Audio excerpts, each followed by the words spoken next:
2024 সালে SSC ICT পরীক্ষায় রাজশাহী বোর্ডে পঞ্চম অধ্যায় থেকে দুইটা সৃজনশীল প্রশ্ন আসছে। একটি হচ্ছে 7 নং-এ, আরেকটি হচ্ছে 8 নং-এ। তো 7 নং সৃজনশীল প্রশ্নের উত্তর ইতিমধ্যে আমাদের এই চ্যানেলে আপলোড করে দেওয়া হয়েছে এবং আমাদের 2023 এবং 2024 সালের সকল বোর্ডের সকল অধ্যায়ের সৃজনশীল প্রশ্নের উত্তরগুলো যদি তোমরা দেখতে চাও তাহলে এই ভিডিও ডিসক্রিপশনে প্লেলিস্ট পেয়ে যাবা, সেখান থেকে ধারাবাহিকভাবে দেখে আসতে পারো। যাই হোক, 1 নম্বরে যেটা আছে সেটা হচ্ছে কিওয়ার্ড কি।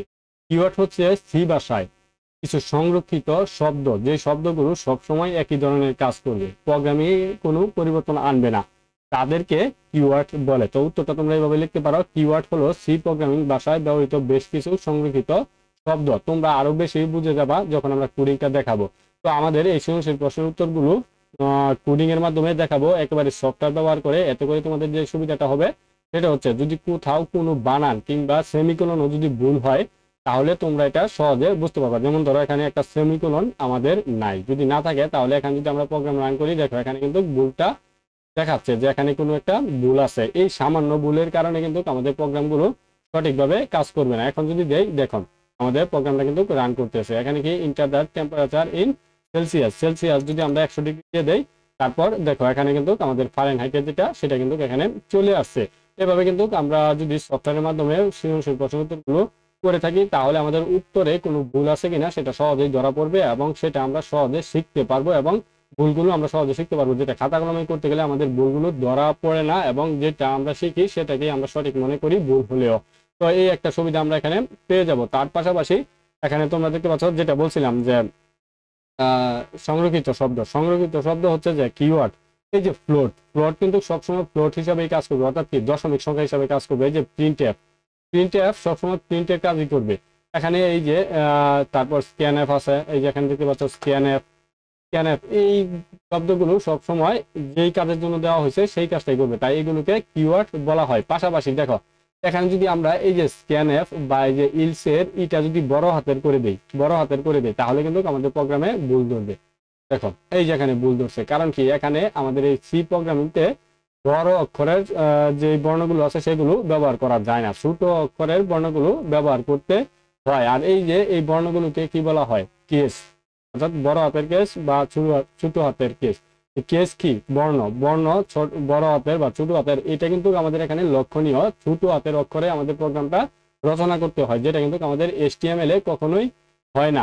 তো এখানে যে খ নাম্বারে বলছে সি ভাষা কেস সেন্সিটিভ ব্যাখ্যা করা। হ্যাঁ, সি ভাষা কিন্তু কেস সেন্সিটিভ, কারণ কি এখানে আমাদের ছোট অক্ষরেই লিখতে হবে, বড় অক্ষরে লিখলে আমাদের প্রোগ্রাম রান করবে না বা প্রোগ্রাম ভুল হবে। এজন্য সি ভাষা কেস সেন্সিটিভ। আর HTML কিন্তু কেস সেন্সিটিভ, তুমি বড় হাতের লেখো বা ছোট হাতের লেখো, যেটাই লেখো না কেন প্রোগ্রামটা সঠিকভাবে রান করবে। তো উত্তরটা তোমরা খ নাম্বারে এভাবে লিখতে পারো, সি ভাষায় সাধারণত সব প্রোগ্রাম ছোট হাতের অক্ষরে লেখা হয়, অর্থাৎ সি প্রোগ্রামে ছোট হাতের অক্ষর ও বড় হাতের অক্ষরের মধ্যে পার্থক্য পরিলক্ষিত হয়। এজন্য সি কে কেস সেন্সিটিভ ভাষা বলা হয়। জাস্ট এটুকু লিখে দিলেই স্যার তোমাকে দিতে বাধ্য থাকবে। তো আশা করি বিষয়টা বুঝতে পারছো। তো তারপরে যদি কোনো কিছু বুঝতে হয় তাহলে অবশ্যই কমেন্টসে জানিয়ে দিবা, কারণ তোমরা জানো যে আমাদের এই চ্যানেলে সকল কার্যক্রম আমাদের মূল্যবান মতামতের উপর পরিচালিত হয়, তাই তোমাদের মূল্যবান মতামত অবশ্যই জানিয়ে দিবা, হোক সেটা পজিটিভ কিংবা নেগেটিভ। তো আমরা চলে যাবো এখন গ নাম্বারে। গ নাম্বারে কি বলছে, উদ্দীপকের সমস্যা অ্যালগরিদম লেখো। কি বলছে এখানে দেখো, আমাদের ইনপুট সি অর্থাৎ সেলসিয়াস, তারপর এখানে কি ফারেনহাইটের মান বের করবে। ফারেনহাইটের সূত্রটা এখানে দেওয়া আছে, সূত্রটা তোমরা মুখস্থ করে ফেলতে পারো, এখানে বানিয়ে লেখার কোনো সুযোগ নাই, সূত্রটা একেবারে ফারেনহাইটের সূত্র। তারপর কি প্রিন্ট এফ এবং প্রোগ্রাম স্টপ, অর্থাৎ এখানে আমরা কি বুঝতে পারছি যে সেলসিয়াস ইনপুট দিলে ফারেনহাইট আমাদের আউটপুট হিসাবে আসবে। তো এটা কি বলছে, সমস্যাটির অ্যালগরিদম লেখো। অ্যালগরিদমটা খুবই সহজ, জাস্ট বাংলায় তুমি ইংরেজি যেভাবে পারো তোমরা এটার ধারাটা জাস্ট লিখে দিবা। তো এখানে গ, এই গটা এখানে কেটে দিবা। দেখতে পাচ্ছ যে উদ্দীপকের সমস্যাটির জন্য অ্যালগরিদম নিচে দেওয়া হলো। প্রথম আমাদের কি করতে হবে, ধাপ 1 এ আমরা শুরু করব। এই যে ধাপ 1 শুরু করি, এই যে এটা ধাপ 1 শুরু করলাম। তারপর কি আমরা ইনপুট নিব, ইনপুট কি ধাপ 2 এ ইনপুট সি ইনপুট ধরি, এই যে এটা ধাপ 2, একেবারে সহজ। তারপর আমরা কি করব, এই সূত্রটা এখানে দিয়ে দিব। দেখো ধাপ 3 সূত্রটা এখানে দিয়ে দিব। তারপর কি ধাপ 3 হয়ে গেল। ধাপ 4, ধাপ 4 এটা আমাদের দিয়ে দিতে হবে, এফ এর মান প্রিন্ট করি। তারপর কি প্রোগ্রাম শেষ করি। দেখো একেবারে প্রশ্ন দেখে দেখে কিন্তু আমরা শেষ করে ফেললাম। এখানে 1টা 2টা 3টা 4টা 5টা ধাপ আছে, এখানেও 5টা ধাপ আছে, একেবারে ইজি। এখানে মনে হয় না তোমাদের আর কিছু বুঝিয়ে দিতে হবে, একেবারে দেখো প্রশ্ন ধরে ধরেই কিন্তু আমরা এখানে দেখিয়ে দিলাম। তো এখানে কিভাবে লিখবা, ধাপ 1 শুরু করি, এই যে স্টার্ট।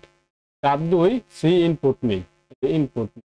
তুমি এখানে যে সি ইনপুট ধরি এরকম লিখতে হবে, এরকম না, ইনপুট সি নেই বা সি ধরি এরকমও লিখতে পারো। ধাপ 3 সূত্রটা লিখে দিবা, ধাপ 4 মান প্রিন্ট করবা এবং ধাপ 5 শেষ করি। জাস্ট এটুকু হলেই তোমার কিন্তু এখানে হয়ে গেল বইয়ের উত্তর। তো এখন আমরা চলে যাবো বড় কথা। বড় কথা কি বলছে, উদ্দীপকের সমস্যাটির জন্য সি ভাষায় একটি প্রোগ্রাম লেখো যেখানে ঋণাত্মক ইনপুট গ্রহণযোগ্য হবে না। দেখো এই যে এখানে ঋণাত্মক ইনপুট গ্রহণযোগ্য হবে না, এটা দিয়ে কিন্তু আমাদের প্রোগ্রামটা একটু জটিল করে দিয়েছে। তা না হলে কিন্তু ফারেনহাইটের যেই প্রোগ্রাম সেটা কিন্তু কয়েকটা লাইনে লেখা যায়। এখন দেখো যে এখানে আমাদের কন্ডিশন চালাতে হবে, এই কন্ডিশন চালাতে গিয়ে আমাদের প্রোগ্রামিং এর উত্তরটা একটু জটিল বা বড় হয়ে যাবে। কারণ কি, আমাদের এখানে কন্ডিশন চালাতে হবে, ইফ যদি সংখ্যাটা ঋণাত্মক হয় তাহলে ইনপুট আসবে না, বা একটা লেখা আসবে যে ইনপুটটা কি আমাদের ঋণাত্মক।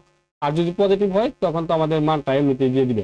যেমন ধরো আমরা এই যে প্রোগ্রামিং এ দেখেছিলাম, যদি আমরা এখানে রান করি, এখানে যদি রান করি, যদি আমরা দেখো এখানে যদি 100 দিয়ে দেই তাহলে আমাদের একটা কি ফারেনহাইট মান আসছে। যদি এখানে আমরা 100 না দিয়ে এখন যদি আমরা এখানে ধরো এরকম দেই যে -10 দেই, তাহলে দেখো এই যে negative input is not acceptable চলে আসছে কিন্তু এই যে -1।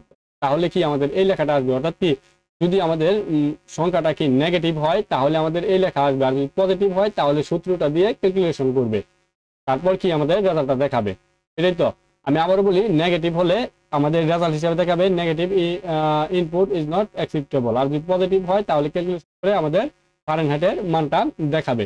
দেখো এটার জন্য আমাদের এখন যেটা করতে হবে সেটা হচ্ছে যে উদ্দীপকের সমস্যাটির জন্য সি ভাষায় একটি প্রোগ্রাম লেখা হলো যেখানে ঋণাত্মক ইনপুট গ্রহণযোগ্য হবে না।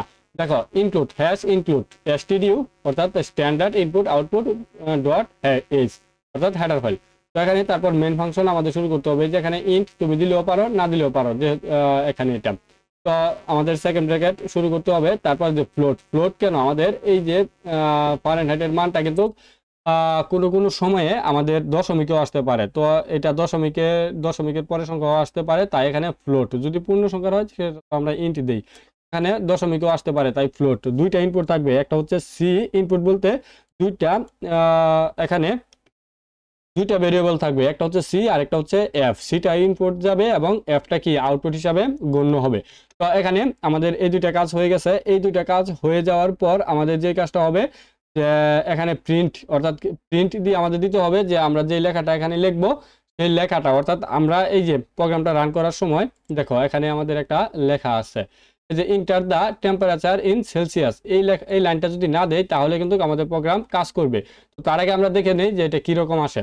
দেখো এই যে এখানে কি আছে, enter the temperature in Celsius. এই লেখাটা যদি আমাদের না দেয় তাহলে কিন্তু আমাদের কাজ করবে। ধরো এই লেখাটা আমরা এখান থেকে কি করলাম, কেটে ফেললাম এই লেখাটা আমরা এখানে কেটে ফেলে আমরা এখানে প্রোগ্রাম রান করলাম। দেখো কোনো কিছু কিন্তু এখানে আসে নাই, না আসার পরেও কিন্তু আমাদের এখানে প্রোগ্রাম কাজ করতেছে। তো এখানে আমরা এটা দিয়ে দিলে একটু সুন্দর হয়, তাই আমরা কি এই লাইনটা এখানে দিয়ে দিব। এই লাইনটা কি করব, এখানে দিয়ে দিলে আমাদের প্রোগ্রামটা কি বুঝতে সুবিধা হয় যে আমরা কি ইনপুট দিব, enter the temperature in Celsius. তো আশা করি এই লাইনটা বুঝতে পারছো। তো এখানে আমরা এই লাইনটা দিয়ে দিব, print F enter the temperature in Celsius. তুমি যদি এখানে চাও যে সেলসিয়াসের মান দাও, এটাও যদি এখানে লিখে দাও সেটাই এখানে দেখাবে। তারপর সেমিকোলন দিয়ে বন্ধ করতে হবে, প্রত্যেকটা লাইন কিন্তু সেমিকোলন দিয়ে বন্ধ করতে হবে এখানে।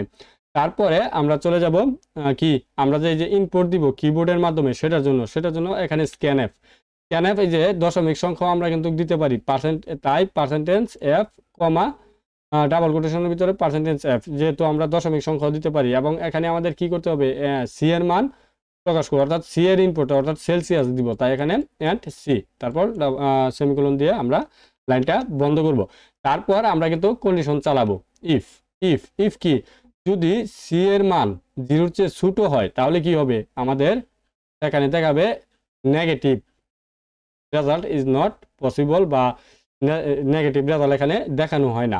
যদি এটা হয় তাহলে আমাদের প্রিন্ট করবে negative input is not acceptable এবং নতুন একটি লাইন তৈরি করবে, পরবর্তী লাইনে যাবে। যদি এটা সত্য হয় আর কি, যদি সি এর মান যদি আমরা 0-র চেয়ে নিচে দেই তাহলে এখানে আসবে negative input is not acceptable.